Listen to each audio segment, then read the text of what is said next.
Ice cream বাজার গেছিলাম, তো বাজার থেকে আইসক্রিম নিয়ে আসলাম 3 টাকা দাম, 3 দিনার। বাংলাদেশের পড়ায় এখন 16 টাকা করে রেট চলেছে, 16, 16.5। তাহলে দেখেন 3 টাকায় কত হচ্ছে আইসক্রিমের দাম।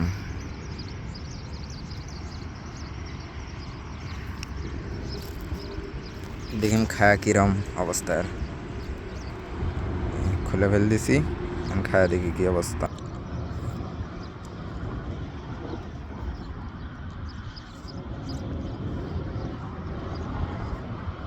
স্ট্রবেরি ফ্লেভার ভালোই আছে।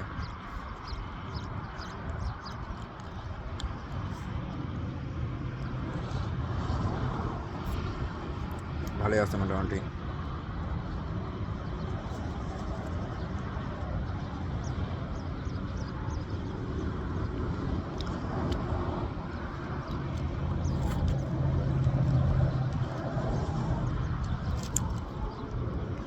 বাই বাই, দেখা হবে আবার অন্য কোনো ভিডিওতে। Subscribe my channel, press the bell icon.